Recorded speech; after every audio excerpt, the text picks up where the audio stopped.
Bonsoir. Bonsoir à tous. Je suis très... Enfin, c'est la troisième fois que je viens là et que j'étais, avant de rentrer dans la coulisse, je regardais François, je regardais Élie, je regardais Jonathan, Virginie, tout ça. Je me disais, mais qu'est-ce que je fous là? Et ça, j'imagine que c'est une question que vous avez sûrement déjà dû vous poser, à juste titre, hein, d'ailleurs, parce que bon, c'est vrai qu'on est tous en droit de se demander ce que je fous là. Eh bien, moi, je pense que nous sommes là pour rigoler. Je m'explique. En fait, un jour, quand j'étais petit, mon père est venu vers moi et il ne m'a rien demandé, alors je ne lui ai pas répondu. Et puis, s'en est suivi un long silence d'une bonne vingtaine de minutes qui s'est achevé par une conversation pas très intéressante, mais un petit peu plus tard, dans la soirée, ma mère avait fait des lentilles et mon père m'a demandé si je voulais du sel. Et moi, j'ai dit non, parce que je préfère du poivre. Bon, ma mère s'en est mêlée, elle a voulu me donner de la moutarde et là...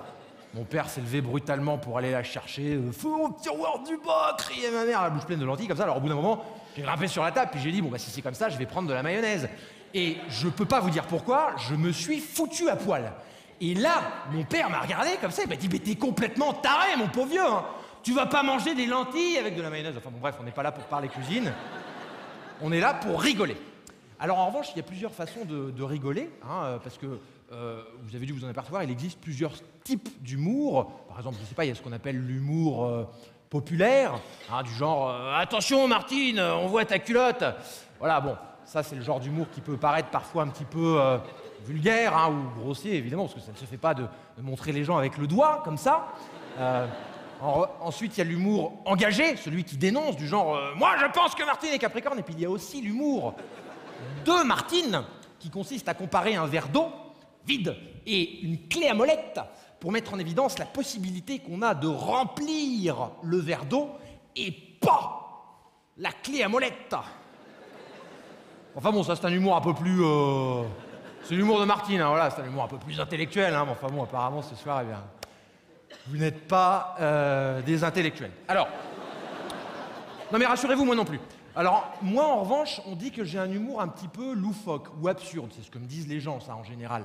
Et je sais très bien que parfois, ça arrive, il y a des gens qui n'aiment pas ça. Il y a des gens qui disent « Oh non, nous, on préfère l'humour plus traditionnel. » Donc, du coup, je vous rassure, je fais aussi un peu d'humour plus traditionnel. D'ailleurs, moi, j'aime pas trop ce mot parce que...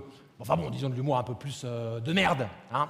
Alors, je vais vous donner tout de suite un exemple d'humour de merde. Est-ce que vous connaissez la blague de Monsieur et Madame à ordures ont un fils? Je ne sais pas si vous la connaissez, ça fait Ben à ordures. Voilà, ça c'est vraiment de la merde. Je dis pas ça parce que je m'appelle Ben, je sais rire de moi, j'ai beaucoup d'humour. Quand je regarde mes sketchs sur internet, je suis mort de rire à chaque fois. C'est juste que, voilà, d'abord c'est une blague qui me concerne même pas parce que je ne m'appelle pas vraiment Ben, parce que c'est pas mon vrai nom. Vous y avez cru, non? Vous y avez cru? Ah, vous êtes vraiment trop con. Attention d'ailleurs de ne pas rentrer trop con. Ce qu'ils contrôlent là dans le quartier, j'ai vu ça, je sais plus dans quelle rue ils se foutent, mais enfin bon, ils arrêtent toutes les voitures et ils font souffler le conducteur dans le cul d'une poule.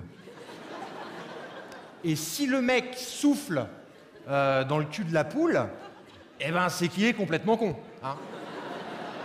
Alors là, il l'embarque. C'est un petit peu normal, hein, d'ailleurs. C'est pour ça, c'est bien si dans le groupe, il y en a un qui est pas con ou pas trop con, comme ça, c'est lui qui ramène les autres. Hein. Enfin bref. Donc Ben, c'est pas mon vrai nom, c'est ce qu'on appelle un diminutif. Hein. En vrai, je m'appelle Cédric. Enfin, je m'appelle Cédric Ben Abdallah. C'est pour ça, c'est mon nom. Je m'appelle Cédric Ben Abdallah. Ça se prononce Ben Abdallah, mais je n'assume pas trop, je crois, d'avoir un prénom français et un nom espagnol. Ouais, bon, arabe, ça va, c'est bon. Enfin, algérien, plus exactement, parce que mon père est algérien et Cédric, c'est un prénom saxon. Parce que ma mère est berrichonne, c'est pas logique du tout, là, cette histoire. Enfin bon, il paraît que ça se voit pas trop, que j'ai du sang arabe qui coule dans les veines, alors... Tant mieux. Hein? Non, attention, oula, faites pas dire ce que j'ai pas dit, hein, je ne renie pas mes origines. Enfin, je veux dire, celle de mon père. Parce que moi, je suis français, ma mère est française. Mais mon père est algérien. Hein. Enfin... Je suis pas sûr que ce soit vraiment mon père. Hein. Non, mais je veux dire, il est algérien, quoi. Il est né en Algérie, à Alger, probablement. Il est un peu, voilà, crochu, comme ça, avec oui, les cheveux un peu frisés, un peu le visage un peu basané, un petit peu comme ça. Il y a plus de soleil là-bas que chez nous. Hein, ah ouais, il est algérien, putain. Non, mais j'aime bien plaisanter avec ça parce que bon, bah, c'est vrai que le monde arabe aujourd'hui n'a pas vraiment une image super sexy, mais j'espère vraiment du fond du cœur qu'un jour ça va s'arranger parce que mon père est arabe pour de vrai et ma mère est française. Et ça, je trouve que c'est quand même la preuve que c'est possible de se marier avec une personne, même si elle n'est pas du même sexe. Oh, c'est rigolo! Et ça ne veut pas dire qu'il faut se taper le cul par terre. Mais c'est vrai que moi, j'ai pas toujours très bien vécu de m'appeler Cédric Ben Abdallah parce que, bon, aujourd'hui, ça va, parce que je vis à Paris, c'est une ville cosmopolite où les gens ont l'habitude de voir des étrangers voler des voitures ou vendre de la drogue, ce genre de choses, mais moi, j'ai grandi en province, en France, en Bourgogne. Je ne sais pas si vous connaissez la Bourgogne, c'est une région très célèbre pour le vin. On fait beaucoup de bons vins. Il y a énormément d'ivrognes dans cette région. D'ailleurs, il y a une légende qui dit qu'en Bourgogne, les gens ont tellement d'alcool dans le sang que les moustiques attrapent la cirrhose du foie. Bon, je ne sais pas si c'est vraiment ça.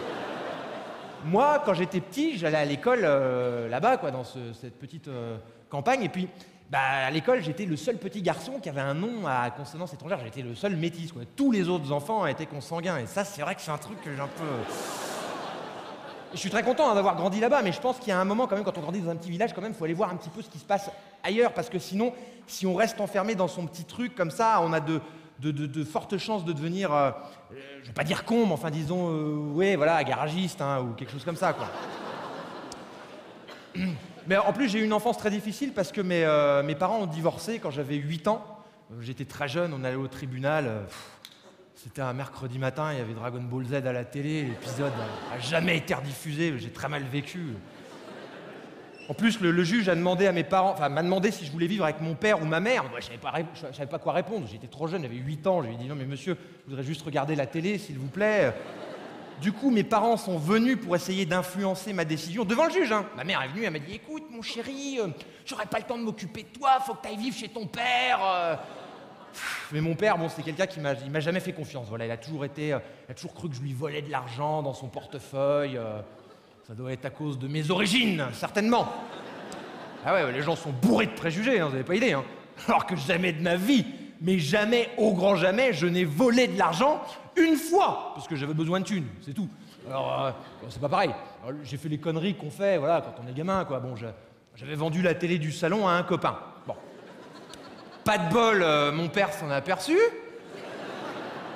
Il m'a fait une comédie. Il arrive comme ça, il fait oh oui, c'est bizarre, j'ai l'impression qu'il manque un truc dans le salon. Alors moi, je lui dis ah bon, je vais faire un tour. Et il me dit non, viens voir, j'aimerais quand même qu'on en parle tous les deux. Je lui dis bon, écoute, papa, j'aime pas trop quand tu me tires par les cheveux, mais vas-y, je t'écoute. Et il commence à me dire oui, qu'est-ce que t'as foutu de la télé, tout ça. Alors là, je lui dis aïe, attention, tu me gifles. Et je rajoute comme ça, de toute façon, moi, la télé, je sais pas où elle est. Ah si, attends, maintenant que tu m'étrangles, ça commence à me revenir. Bon, là, comme j'ai compris qu'il commençait un peu à se douter de quelque chose, parce que j'étais vif à l'époque, hein, j'allais vite, comme ça, j'arrivais bien à anticiper les choses, je me suis dit, bon, là, il se doute de quelque chose. Donc, je lui ai proposé un petit marché, je lui ai dit, écoute, papa, ok, moi, j'accepte de ramener la télé, à condition que tu ne me casses pas les deux bras. Parce que c'est hyper chiant de ramener la télé après avec les bras pétés comme ça. Ça s'est très bien passé, hein, il m'a relâché, et puis tac, je suis parti chercher un appartement à Paris. Ben, messieurs, dames, Ben!